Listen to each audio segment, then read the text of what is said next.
Good evening, everybody, and a very warm welcome to this session entitled The Songwriters Circle. This is the fourth in the series, and we have really enjoyed and been blessed by hearing from some very well-known songwriters connected with the Salvation Army. It's been fascinating to hear the stories behind the songs and to get that little bit more depth and understanding behind music which we are familiar with, but also to be introduced to new music as well. And so I'm absolutely thrilled to be able to introduce this evening to you in alphabetical order our four special guest songwriters. And we have Dorothy Gates. Dorothy is the senior music producer for the Salvation Army's USA Eastern Territory, based in New York, and Dorothy is also the composer in residence for the New York Staff Band. We have Phil Laeger with us. Phil is a worship leader and singer-songwriter, also based in New York, and Phil will be very well known to you for having written the contemporary setting of the song I Am in His Hands. And I know that's a song which has become very popular within the Salvation Army and beyond in recent years. Kevin Larsson is the Divisional Music Director for the California South Division and is talking to us from Los Angeles. Kevin originates from the UK and is very widely published as a brass band and vocal composer, and has also composed Salvation Army musicals. And lastly, we have Major Ian Robinson, and Ian is also talking to us from Los Angeles. Ian is a retired Salvation Army officer who served in America and in Singapore. But when you hear him speak, you will soon realize that he is from neither America or Singapore. But we are absolutely delighted to have you with us this evening. Thank you for your time. Thank you for sharing with us. Thank you for sharing with us why you do what you do, how you do it. And we look forward to a really good session. And so the first question I have is for Dorothy and then for Ian. And it's simply this: as a songwriter, how often do you write, and where does that process start for you? Dorothy and then Ian. The process starts for me really with the words. Or maybe even before that with the request, whoever's asking for a particular song, but and what the event is for, if it's for an event or if it's for an individual or whatever. And then with the words, I tend to try to bury myself in the words and understand what they're really about before I put pen to paper. And I'll have a quiet time with the Lord about it. If it's a particular set of words that are difficult to understand, I'll ask for his help. And if they're straightforward words and they're speaking loud and clear, then usually motifs or ideas start to take hold.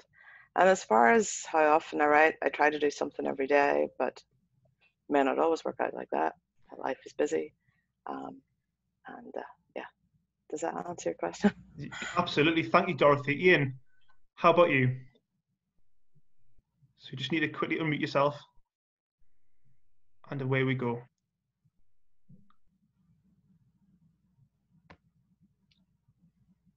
So Ian, if you just unmute yourself, that'll be great.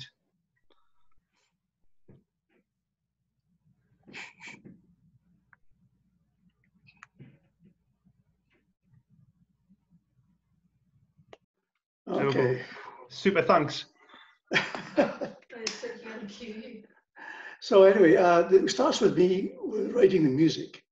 I usually compose the melody line on a keyboard or on a piano, and it comes just by me sitting, fiddling around. I mean, I'm just playing around, nothing special in mind, but then something will come out of that is a reasonable melody. And I'll look at Isabel and says, does that work or not? And she'll either say, that's not very good. Or, yeah, I could work with that. So when she says that you can work with that, I start to develop the tune and then give it over to her. Well, she has to replay it over, and I put it on a loop because she has to play it over and over and over again while she puts the words to it. And then finally, she's got the complete words, and then I take it and shape it into a song. So that's normally our process. We've only done a couple where she's done the words first, and they're not usually as good. Now, all in all, we've had 16 writers on during this series, and it's just really interesting to hear how different people write and how different people approach the task. Now, one of the most important things in writing a song is the melody, and it's one of the key ingredients. So, Phil, how do you go about writing a melody? And could you explain to us the process of that, and maybe give us an example of a melody that you've written and how that all came about? Absolutely. Thanks, Andrew. Yeah, it's a bit different every time depending on what is called for. When you write a melody, you're trying to convey an emotion of some sort.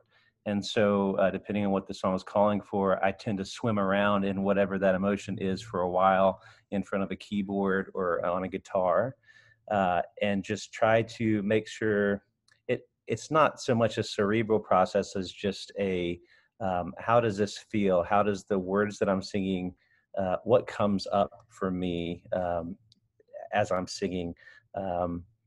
For instance, I wrote a song called I Surrender, and it was sort of the meeting place of, it was a real spiritual experience in my life, the meeting place of my own ambition with sort of a revelation in my quiet time of who God was and how those two things kind of butt up against each other sometimes.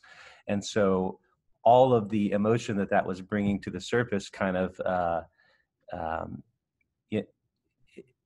it starts with a little thought, and I think it's a bit mysterious, if it's okay to say that. It's kind of, melody is not one of those things you can sort of, if it was one of those things we could pin down, we'd all be writing the best songs all the time.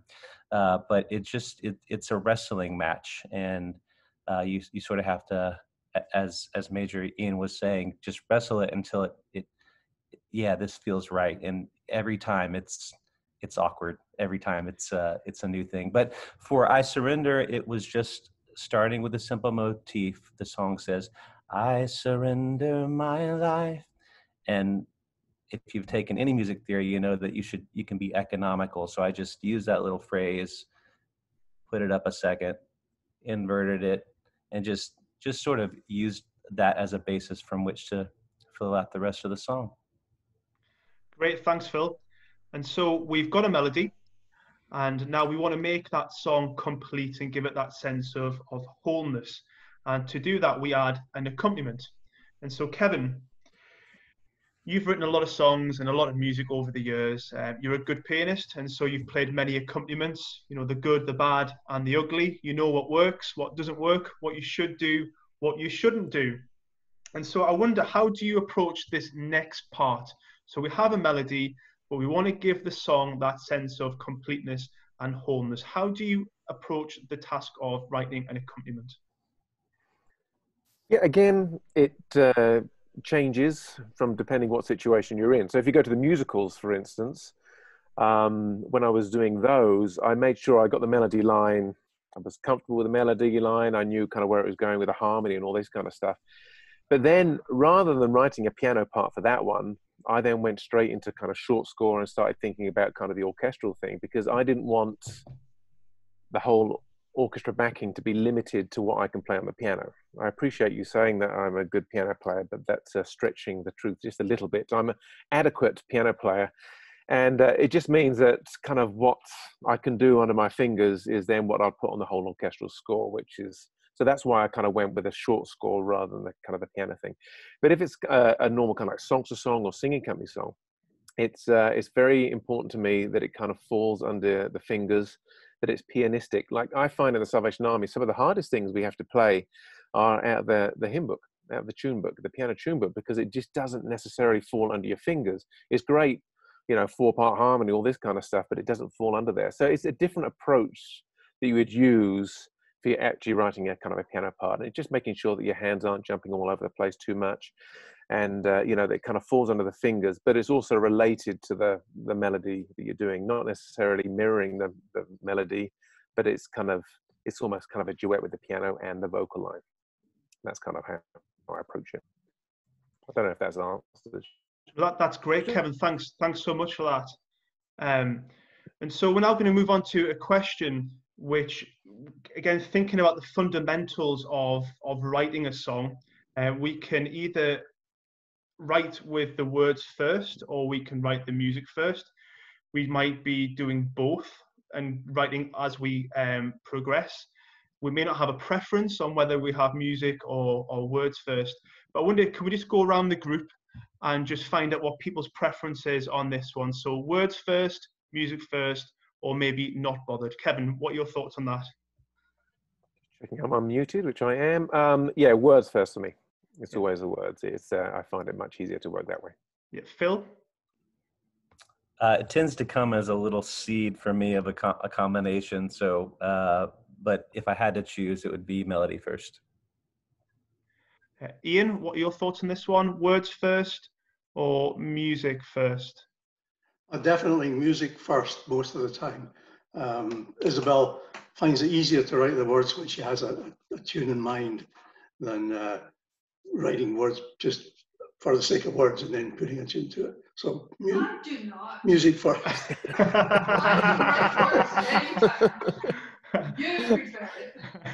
There you go. And then there you have it. That's a freebie. I'll give you that one. And Dorothy, words first or music first, or no preference? Words first for me, definitely. And again, having said that, we have had a number of people on this series over the months. It's interesting to hear that response to the question of how people work. Some people do have a real clear preference of words first. Some people actually prefer writing the music. Others just aren't bothered. But it's really good to hear your thoughts on that. And so the final question of this opening section, which is open to you all to chip in on, acknowledging that songwriting and composition is a challenging task. What tips and advice could you give budding composers and songwriters in making this a little bit more accessible? So I'm a school teacher, and I know that students struggle with composition. They can be really good performers, they can learn theory and identify musical elements, but the common denominator that they struggle with is composition. What tips, advice could you give to make this a little bit more accessible, knowing that it's a challenging task? I mean, Kevin, could you start us off with this one?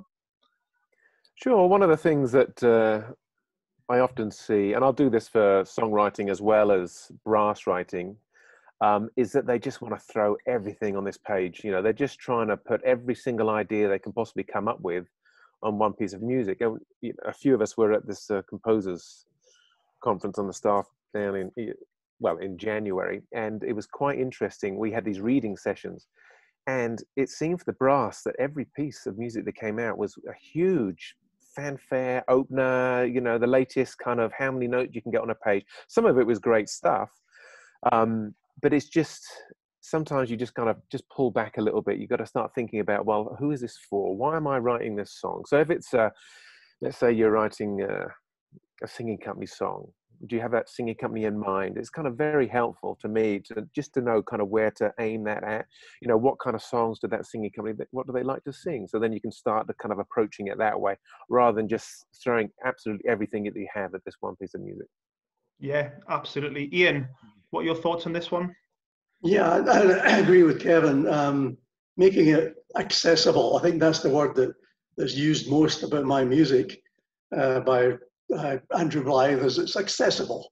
And that's good, because I want people to be able to sing it, be able to play it, be able to hear it and enjoy it. So I try to keep it simple. Phil touched on a thing of where you get a little hook and then you repeat it and invert it and do all stuff. Keep the same piece going, so it makes it all more of a totality than a bits and pieces of music put together. Absolutely. Dorothy, what's your thoughts on this one? I think if someone's just starting out, it's probably a bit daunting to even know how to put it all together. And so the advice that I would give someone who's starting out is to listen to the songs that you like. And then if you have got a wee bit of theory from school or wherever, try to figure out the template of that song. Try to figure out, you know, the harmony, try to figure out the form, try to figure out, you know, all the nuts and bolts of what's going on with the melody or whatever. And then use that template yourself. Don't copy it, but use the song that you've chosen as a template for your own thoughts, your own melody, your own harmony, your own whatever. And I think that sometimes can help rein in, you know, the monstrosities that perhaps Kevin was referring to earlier. I wouldn't say monstrosities, but yeah. Okay, sorry. Yeah. Okay, duh. Didn't mean to say that.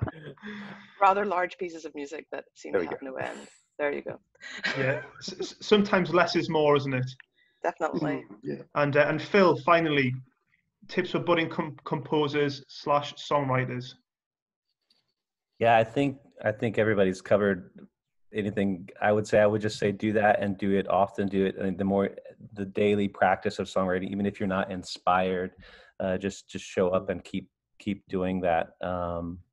And things come when you're not inspired if you keep at it. So yeah. Great. Thanks for your thoughts on that one. I mean, from my perspective, I would say just give it a go. Just give it a go. And nowadays we have a number of apps available to us on various tablet devices and online, which can assist us with this. They don't always give us the answers that are the best and give us the best end results, but they certainly do help and can get us up and running. But don't rely too much on technology. But I would say certainly give it a go and see what happens. And also, you know, bounce it off people like our panel, who I know would be really pleased to hear from you, and people who can really help and direct and have a lot of experience in this field. And so thanks for your thoughts on those initial questions, really thinking about the fundamentals of writing. Now we're going to move into a section where each of our writers has selected a piece, and they're going to tell us a little bit about the story behind the song. I found this personally really interesting, particularly as some of these songs over the series are ones which I have listened to regularly and have even sung in groups. And tonight, you may be familiar with some of this music. Some of the music may be brand new to you, but we hope and pray at a time where we are unable to meet for worship, for concerts and rehearsals, just by taking some time to listen to the music, to sit back, to relax, that we can be blessed and that we can be challenged and inspired by what we hear in these moments. And so, Ian, you're going to go first. So you've chosen a song entitled Wounded Heart. Would you like it to be played first, or are you going to speak? I'll speak first. So, Ian, what was your thought process behind Wounded Heart? Well, I hope we can get through this. It was written about a year after our daughter died in a car crash. She was involved, she was about 36 years old. She was involved in a freak accident on the freeway and was in a coma for about 12 days and then eventually died. And it was just tragic and it was devastating. So Isabel and I were just in total depression and trying to figure it out, asking why God, or what's going on here, and why did it have to be her? Why didn't you take me instead of her? And all of these things that go through your head, and you were not able to come to any answers.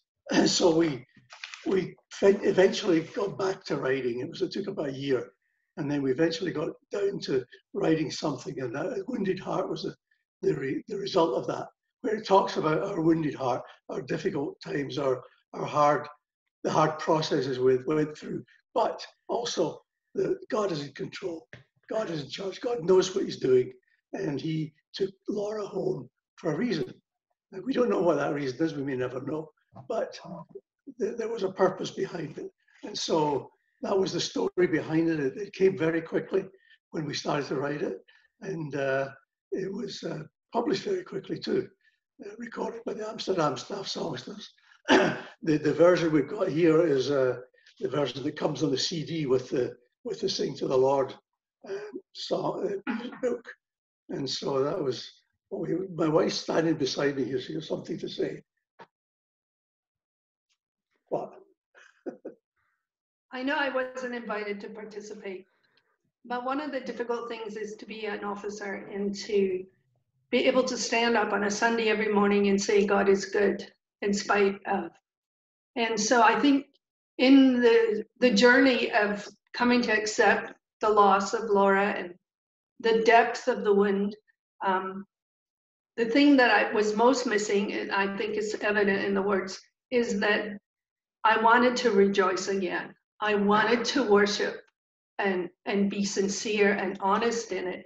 And so I think that is a lot of the appeal to what we try to show in this music.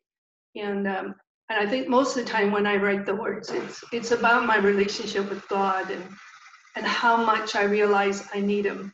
And so I hope that's what it portrays, that my real desire was to be able to worship Him fully. Ian and Isabel, thank you so much for sharing with us, and for sharing so openly your experience and your testimony and how this song all came about.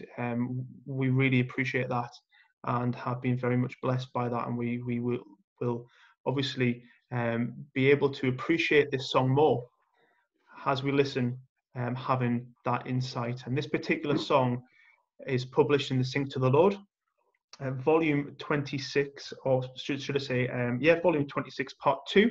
And if you look on our Facebook page, there's a link to where you can purchase that music if you don't have it already. But let's listen to this, Wounded Heart by Ian and Isabel Robinson.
Thank you so much, Ian and Isabel, for your input this evening. Very special moments.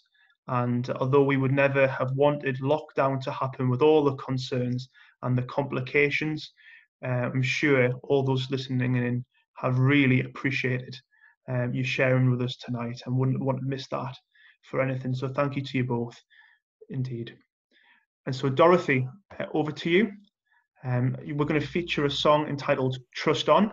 So what was your thought process behind Trust On? It was actually a request from work. Our communications department were putting together a documentary on 3 women that were caught up in sexual trafficking. And the documentary was supposed to be for our 2020 Congress, which has come and gone. Didn't really happen in June there. So they asked me last year if I would write a song for the documentary, and I wrote it in October.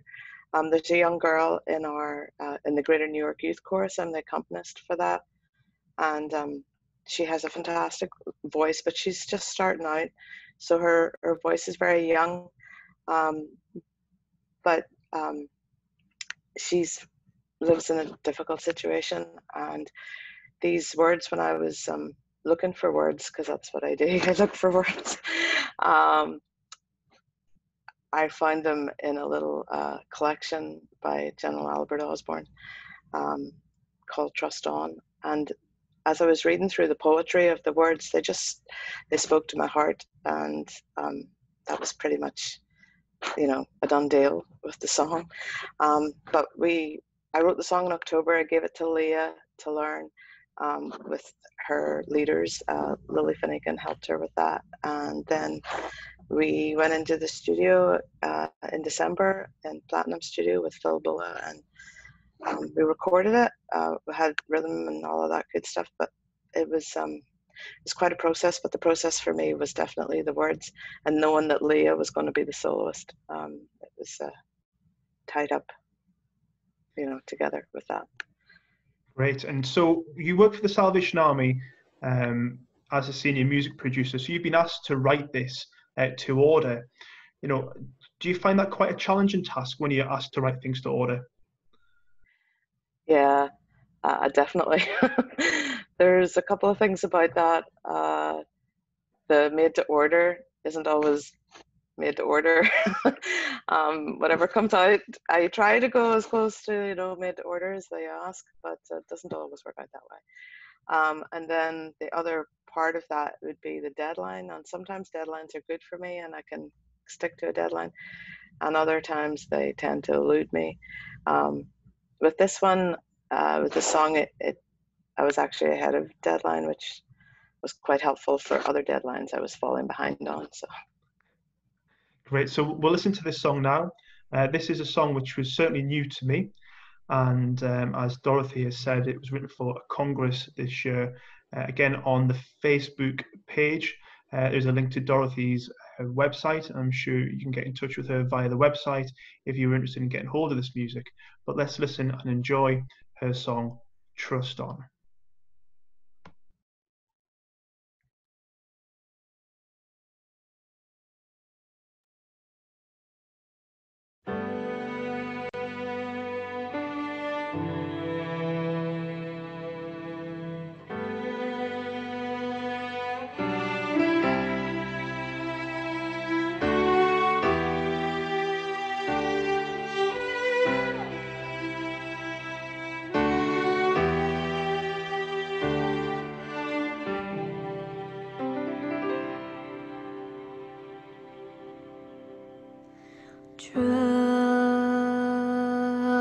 Trust on,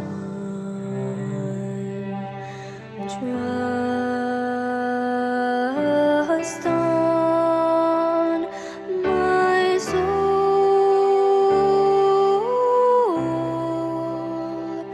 trust on and on, though fears would rise. The stars are brightest in the darkest skies, or distant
Thank you, Dorothy.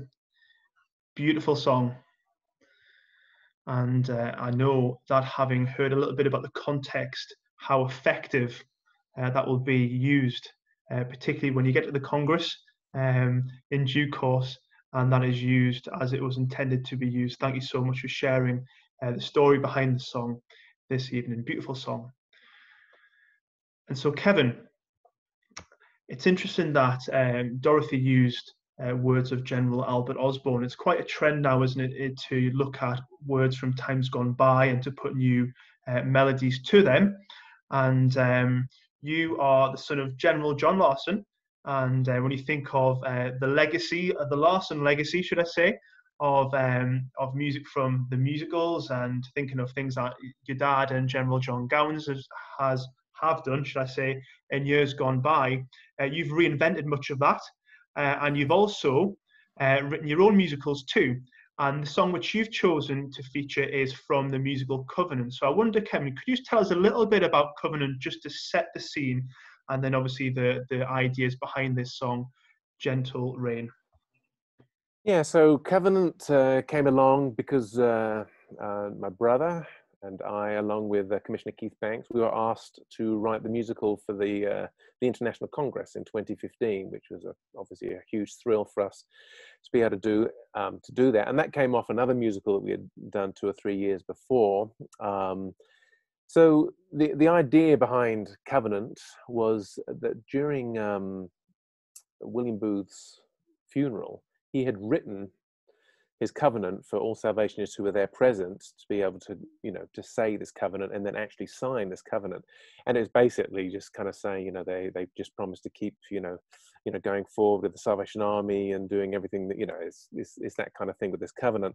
But then we were looking like, how can we kind of story into that, and we found these 8 wonderful stories from all around the Salvation Army world, with people going kind of just above and beyond, almost like the Call of Duty, just incredible kind of wonderful God moments that have happened. And, there were so many that we could have chosen from. So it was quite actually a process trying to kind of get down to just the final 8 that we were going to do.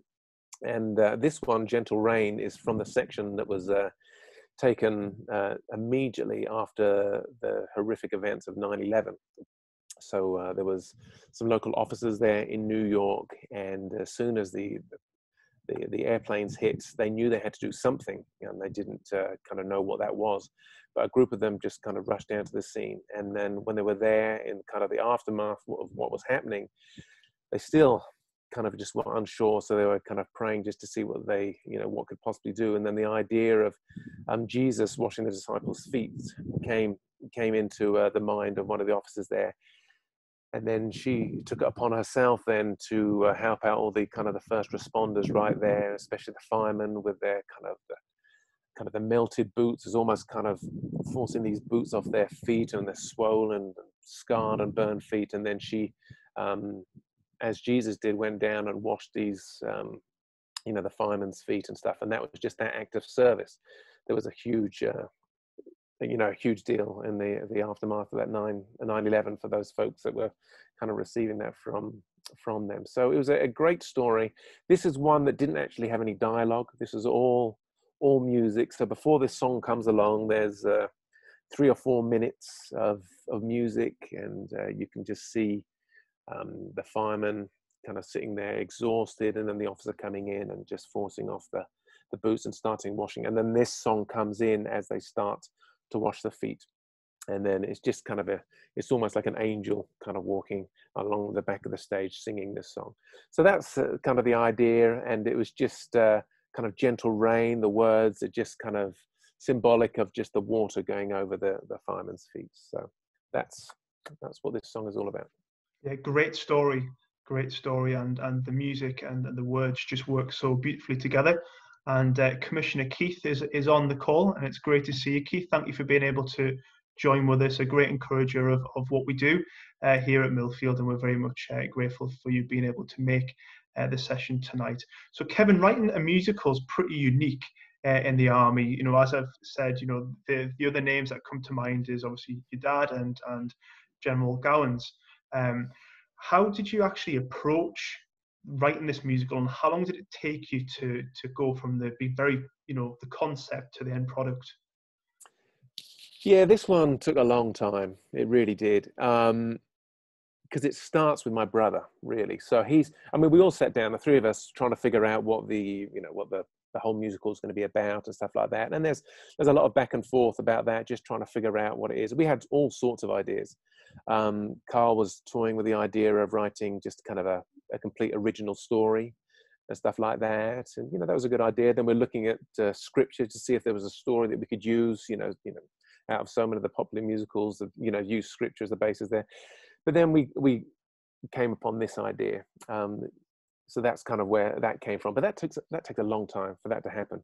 And then before any of the words come, Carl has got to figure out the book. So he writes all of this. And because Covenant's done in like 8 different sections, it's quite good. So he can write a little vignette, then he passes that on to Keith, and then it kind of eventually comes to me. But so much of the work is done before I actually kind of start putting pen to paper. And, I learned a lot in this process, and one of the things that Keith and I are currently working on is looking at some of this music that can only ever really be sung in this context of the musical. So it's kind of like a one-time deal, unless you put in the musical, no one else is going to be singing that thing. So we're now looking at kind of simplifying some of the arrangements and changing just the odd word here, there, so that it could actually then be used for kind of different settings and stuff like that. But that's a challenging thing in itself. But that's something that I learned through this experience. So when you look at Dad and John Gowan's, they used to do these things, what they called takeaway songs, and they were deliberate, these takeaway songs. So if you look at some of the musicals, and if you really kind of go with a critical eye on these, you think, well, why is that song in there?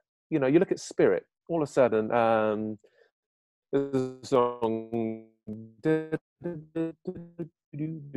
I think there's a song in there, who is it tells me what to do, and, I can't remember the words right now. But if you look at the musical, there's no real reason why that song's in there. Generally, in musical theatre, the song is supposed to take the story from A to B. You've got to tell the story. But so many of their songs, they were in there because they wanted to have a life after that. And that's why they have, 35 songs or so in the tune book and stuff like that, is because of this. But none of the songs that we did really have that takeaway kind of thing. So that's what we're kind of just trying to go back on, and just to see if we can do that. Sorry, that was a bit longer than I'm sure you wanted. No problem at all. That's really interesting to hear and to know. And as I've said for the previous 2 songwriters, if you look on our Facebook page, there is a link to Trade West, which is the SP&S equivalent in the USA Western Territory. And you can purchase the music and the soundtrack for Covenant. So have a look at that link, and you'll be able to get hold of the music and the soundtrack there. But this is Gentle Rain by Kevin Larsson and Keith Banks.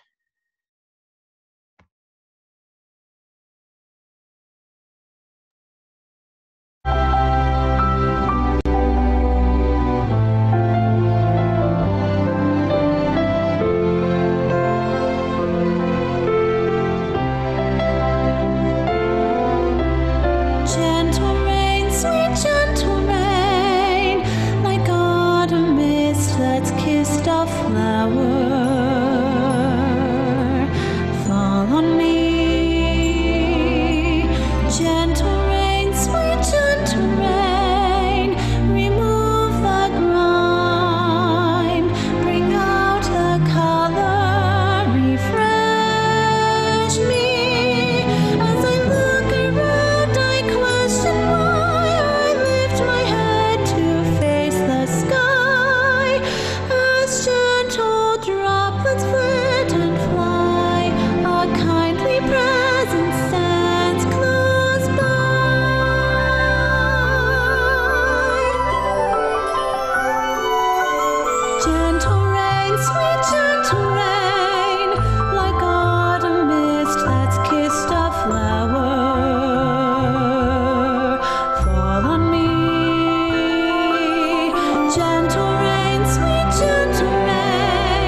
Great song. Thank you, Kevin. Thank you, Keith. Really, really great stuff. And as I said, that we can purchase the music for that and also get the soundtrack from Trade West. And I do encourage you to click on that link and to get hold of those resources. And so we now move to Phil. Phil is one of the great innovators in the Salvation Army and beyond for driving contemporary music, as we would call it. And we have sung a number of Phil's songs over the years, and are really blessed by what you do, Phil. Now, Phil, you're also a worship leader, and so you, am I right in saying, sing a lot of the songs that you write? Some more than others, yeah. Yeah, absolutely. So this particular song, some of the words will be familiar to us. And this goes back to the point I made earlier about how in the Salvation Army it's quite a trend to take words from times gone by and to put a new melody to them. So could you tell us a bit about this song, To Be Like Jesus? What was your thought process behind it? Yeah, so you will know the words to this song that's in our songbook. In 2010, Janet Munn reached out to me because they were having a World Youth Convention. Before that was I think a 3 or 4 day hand-selected group of young adults that were meeting together, and it was called Time to Be Holy. And she asked if I would have a look at this song and see if I could write something new. Now, anytime you take words that people are familiar with, you have to be really careful. So I sat with this song and just tried to incorporate the words into my own personal devotional time. And one thing that I noticed, just I guess an interesting compositional feature of the song was that as I sat with these words, the word time obviously stood out to me. And so you'll notice as you listen that the melody takes time on that word, just really draws attention to that. I think, yeah, so I wrote the song, sent it off. Danielle Strickland was the worship leader for that event. And it ended up being recorded on the CD Majestic, which was put out by the USA Southern Territories Worship Team Transmission. And you could find it online if you like.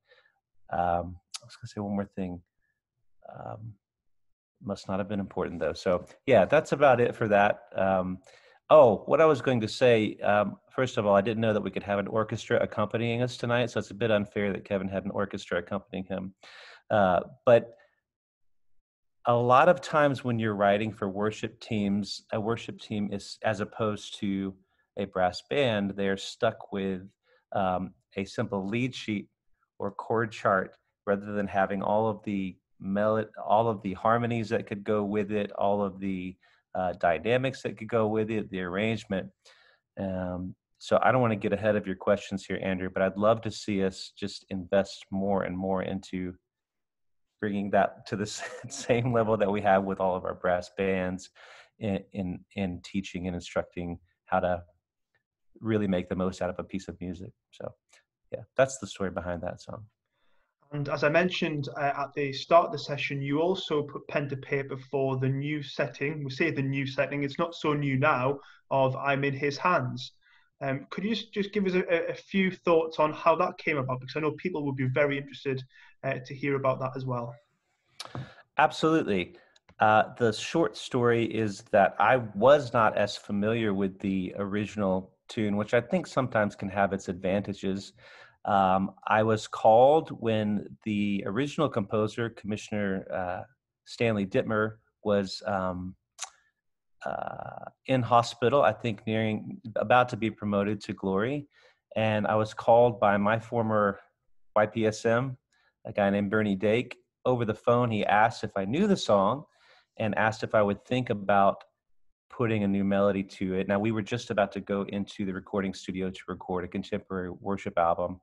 And it was almost an afterthought, but I spent a little time with it and just played around with it on the piano and sent it back. And I'm happy to say, he was able to hear the song before he was promoted to glory. gave it his blessing. If anybody is wondering, he gave it his blessing, which is always a good thing from the original composer. But yeah, kind of a cool story.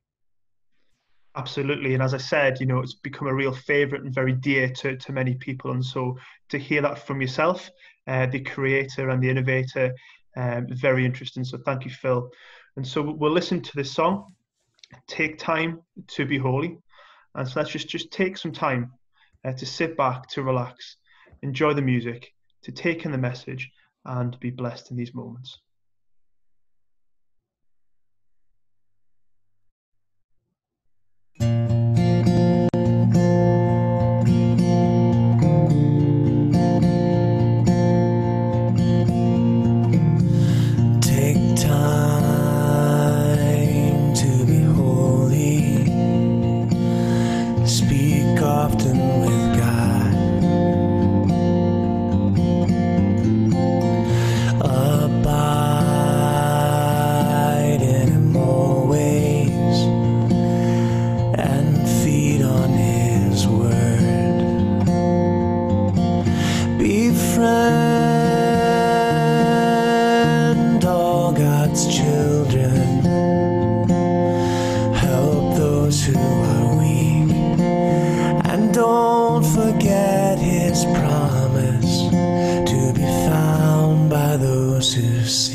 Spend time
Thank you, Phil.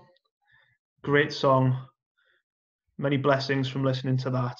And that's you singing as well. And great voice. I could listen to you sing all day.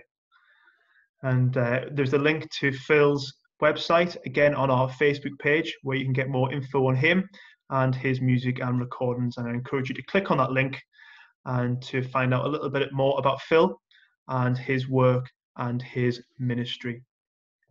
And so we're going to think now about role models and influences. And we all have role models and we all have influences. And many of you are role models and influences on many people. But Ian, which composer within the Salvation Army has influenced your writing?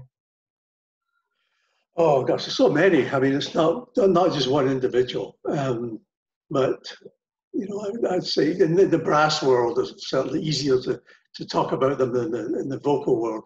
But Len Ballantyne's probably the one who comes to mind most in the way he writes, and I kind of go along that way. And he was the one who was most encouraging to me when I was trying to get the music published or sending it in. He would use it. He would make sure, you know, encourage me to send in and to keep writing. So I think Len is probably the most encouraging one. But there's so many others that have, in some point in my life, have influenced me. So yeah.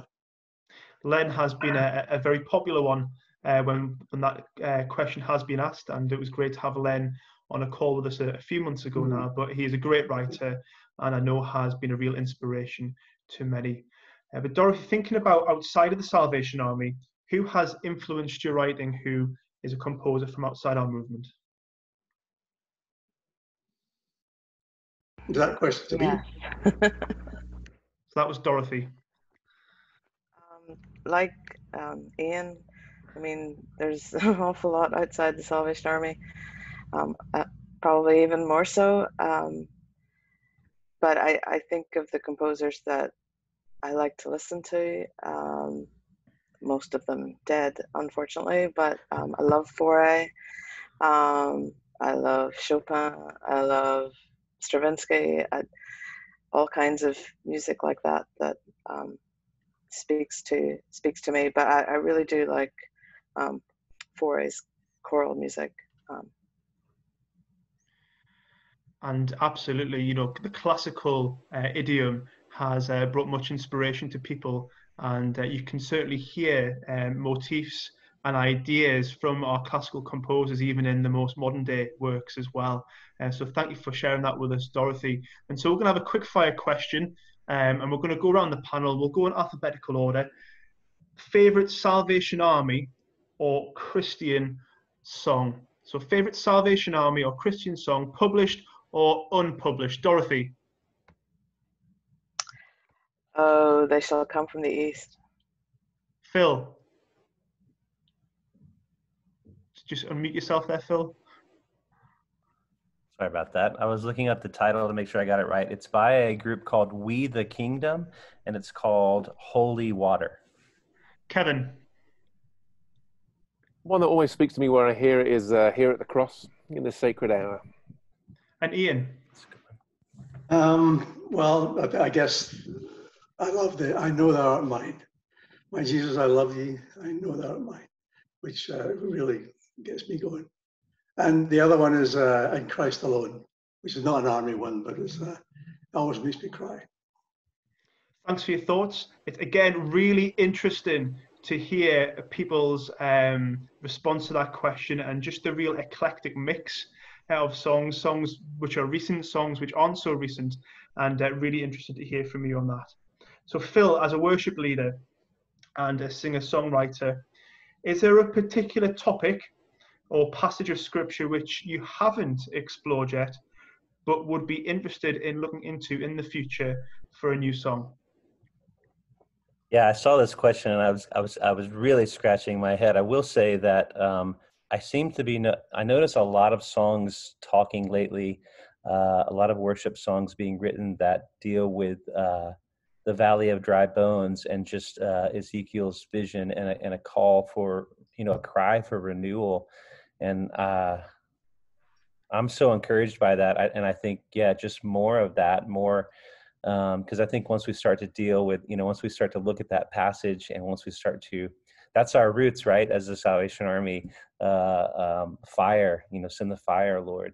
I think we need more of that. And so we'll look forward to you writing the song, Phil, in due course, and being able to enjoy that. So thanks for your thoughts, and you heard it first here.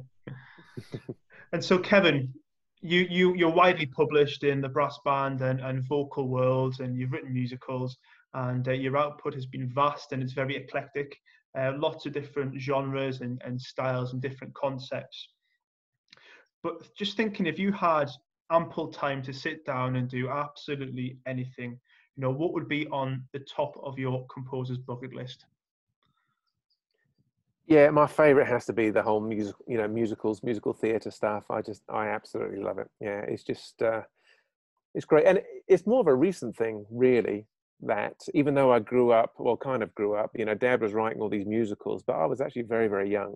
There's still a handful of musicals I haven't actually seen yet, that, from the Gowans and Larsson thing, which I know is kind of crazy, but this is, I was born in 73, and I think Blood of the Lamb was done for 79 or 78, somewhere around there. So I was very young when these things had happened, and obviously I kind of grew up there listening to the kind of the melodies. But it's more since I've been out here in the States that I've really kind of got into musical theatre. But yeah, I absolutely love it, and just from the whole A to Z, everything kind of involved. I love the productions of site. I love everything about it. So that's kind of what I would love to do. Yeah. So sure. watch this space then. Watch this space. We'll see what happens. Yeah. And so to our panel, for a bit of discussion now, are there any new trends appearing for songwriting or composition within the Salvation Army or the wider Christian church that you can see? And how do you think we can use our music in a more missional way? Dorothy, would you kick us off with this one? Yeah, this is probably more instrumental than vocal, choral, so I hope you don't mind. In this time of lockdown, we've been doing some worship services at our THQ, and one of the things that has really blessed my heart is being involved in writing pieces almost on a weekly basis for like special music on a Sunday, because obviously there's no band, no whatever. So I've been joining forces. I kind of like the blended idea of like everything together.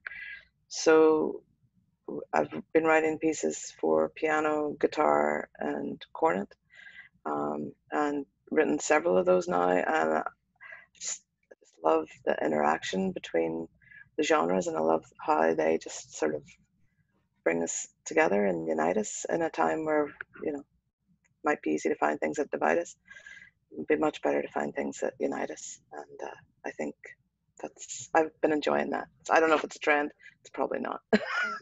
Well, this time has certainly been a very creative one for musicians the world over, and particularly within the Salvation Army. To see the sheer vast creativity is a real blessing, and we'll see how that develops in due course. So thanks, Dorothy, for your thoughts. Phil, what do you think about this one? Yeah, I kind of, I definitely agree with what Dorothy was saying about the blended nature of things, and anytime we can do things to promote unity rather than cause division, that's always a plus. As far as the missional aspect, I think as somebody who, I'm an introvert, and so the missional aspect of things, it's really interesting being an introvert in a very outward-facing, extroverted organization. So I love that there's that tension.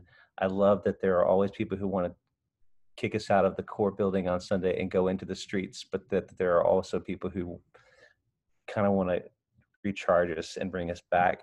So I guess that's not so much a wish as just an observation that I love how the Lord has designed that we need each other. We need both of those things to be reminded that there's a world out there, but that we can't do anything for it unless we take time to tend to the world inside here. Absolutely. and the world is needing us. And we have a really powerful tool in our music to be able to connect with people. And particularly during this time of lockdown, it's been great to see people who maybe don't usually attend church and maybe haven't attended church for some time actually connect with us in such a way. And so we need to kind of find those opportunities and seize the day. And so, Ian, your thoughts, maybe from the perspective of an officer, what do you think? Well, a retired officer, so that might be different. Well, you've got nothing to lose then, have you? So go for it. We see, Isabel and I have been seeing that the real way to go forward is in house churches. The big core are all right, but they're really old-fashioned and antiquated. And the house church concept is much more workable and much more effective. And so it would need to be music that could be used in that concept. The stuff that Phil's writing, that kind of thing would be more than writing for choral things. All I write is for choral. But I would love to write stuff like Phil, but I somehow doesn't come out. But that would be the way. I think we need to rethink the way we do worship and the audience who we're reaching out to. And I think doing house churches is definitely the way forward. Thanks, Ian. And certainly the lockdown period has given us opportunity to reevaluate and to regroup and to really look at ways in which how we're going to advance the church and the mission moving forward from here on in. And so, Kevin, as a divisional music director, you've worked for the Army in music ministries for a good while now, and your division's a very dynamic one. And I know from having been across to the West and seeing things like WMI and other such activities, there's a lot of good music going on in the West. So what are your thoughts on this question about new trends developing and music in a more missional way with your divisional music director's hat on? Yeah, can I jump on what Dorothy was saying about the whole blended kind of thing? I've been doing some stuff recently on that. I go to Torrance Corps, and for whatever reason, our section seems to be struggling just a little bit. The band, we're kind of reducing in numbers significantly, as other songsters. So we kind of came up with this concept of just kind of, blending everything together, but doing it kind of in a different way. So, often kind of when you're in this kind of the contemporary kind of genre and stuff like that, you'll have the keyboard playing pads and stuff like that. So then I threw the brass band in as kind of more doing the pads. So they've never got the melody. They don't have, all those kind of stuff. It's just adding some warmth to the sound and kind of just bringing it all in together. And then it's quite an easy one to bring in the songsters as well to that. And it was actually very, very simple to do. If I'm just kind of writing out these 5 parts, really what it is, and just adding that beautiful brass color to what's going on, it just kind of took it to a new level, really, for our praise worship team at Torrance. And I'm just kind of really going to start pursuing that, because it's easily done, and it's just kind of a way that I know that at Torrance and a lot of the corps and other divisions can still use kind of the brass band more effectively. I'm part of the worship kind of leadership team there, and we're trying to put everything with this beautiful flow, from kind of A to Z in this service. And sometimes we have all these performing groups, and it's difficult to kind of put them in without breaking this flow. And so I'm kind of really just kind of thinking hard about how we can do that, and having this kind of blended thing seems to work. But the other thing about moving forward, it's as a composer, I won't say easy, but there's opportunities to get your music published if you're kind of a brass band or choral writer. But if you're more of a contemporary writer, doing what Phil's doing, I think it's, maybe, Phil, you can jump in here. It must be pretty challenging for the Salvation Army to publish your music. Mainly, if you have groups like Transmission or the Singing Company, or we have Surround the City out here, they can release albums and the music's accessible that way. But if it wasn't for those groups, there's not much publication that goes on that I'm aware of that is a chance for a lot of these young guys to be able to kind of submit work to and say, this is what I want about. I don't know if that's an area that we should kind of look into as well. Interesting, and absolutely, you know, contemporary music scene, there is obviously not a massive opportunity for that to get published. So that's something to look into and to really pray about moving forward. But one of the good things nowadays is that we can share resources much more easily than once upon a time, and the internet certainly enables that, and particularly being exposed to different genres and new songs via YouTube and such like is a real tremendous resource for us. And so it's going to be interesting to see how that particular aspect of music ministry develops over the next little while, particularly as there's such an interest in it, and some really talented writers within our movement who are producing some really high quality songs. So thanks, Kevin, for your thoughts on that one. I do have one final question for the panel before we wrap things up. And I will say the question, and then I will do a little bit of a plug for next week to give you an opportunity just to think about what your answer is going to be.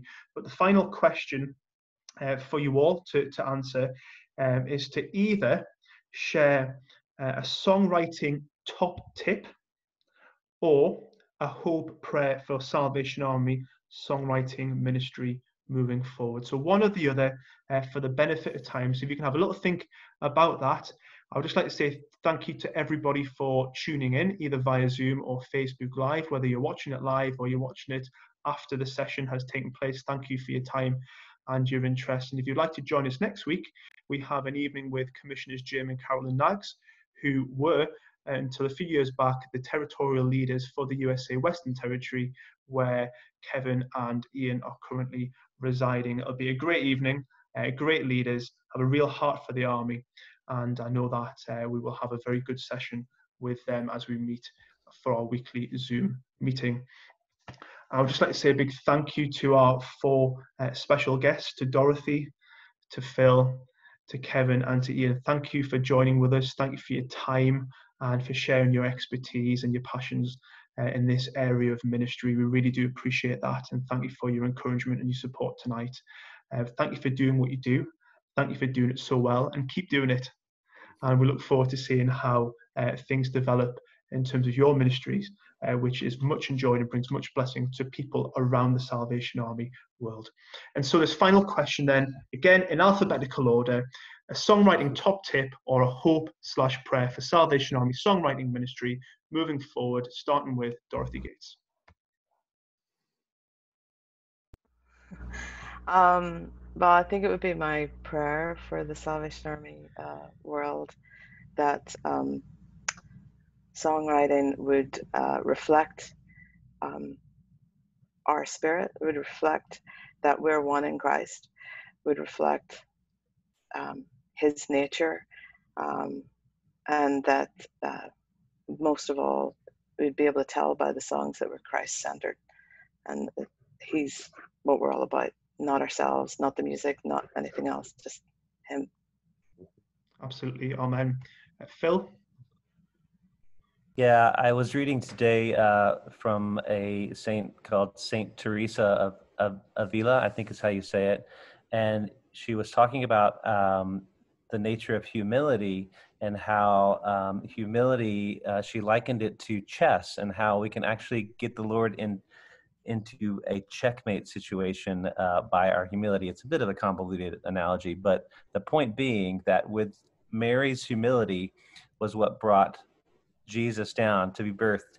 And so in a kind of roundabout way, I was thinking about songwriting and how humility should be the hallmark of our lives and of our songwriting, because I really think that's when the Lord moves, is when we realize we just bring what we have, we're humble about it, no matter how fancy or how simple our offering is. I would just want to see us all embrace humility. It's the only way we can hope for unity in the church and the Salvation Army, to serve each other with our songwriting, with our preferences for musical styles, with anything, is that we just embrace humility as the way forward. Absolutely. Thank you, Phil. Kevin? Yeah, something that's, with this whole pandemic, it's looking out to each other, just, a little bit more through social media and all this kind of stuff. And one of the important things as a young composer, And maybe this answers both those questions. Is really about the whole kind of community aspect of things and networking. I think it's really important that, especially the younger folks, you can kind of reach out to some people who've been doing this a kind of long time, and certainly in a musical journey that can certainly help you out. Just kind of, asking just some of those questions just to get you started. But it just keeps us all accountable. We just start opening this kind of musicians kind of community together, and just having times like this and just coming together. So I hope once, I hope and pray that once this pandemic is finally over, we don't stop doing this, because I think it's a really important time that we can do this. And then, I certainly know that I appreciate them. I'm blessed by everything that I get to hear from these kind of wonderful people here. So that's my hope and prayer. Thanks, Kevin. And a lot of people had never ever heard of Zoom a few months ago. Right. And certainly across in this neck of the woods. And what an enriching time it has been, and fascinating, interesting, blessing. And as you say, we must keep going and mustn't just kind of stop. We must keep going and keep encouraging and keep networking. So thank you, Kevin. And finally, Ian. Yeah, one of the things is that over here, Calvary Chapel, every Saturday have a music day, the music morning, Saturday mornings, and anybody can go and just sing your song. If you've just written a song recently, good, bad, or awful, it doesn't matter. But out of that comes a lot of songs, and it's very useful. For me, the biggest songwriting tip is probably to emulate the Wesleys, especially Charles Wesley. Back in 200-300 years ago, he was writing songs that were pure doctrine. They were teaching the people the doctrine of the church. And we've gotten away from that as to we're not teaching our doctrine anymore. And there's a ways to do it, certainly in contemporary ways, in 21st century ways. And it just means that we need to be creative in doing that. But I think that would be something that we'd love to see us do. Great. Thank you so much, Ian, for your thoughts on that one. And again, as we've gone through this series and we've heard through the respective writers, it's so interesting just to get into your heads for a little bit and to hear about what you think.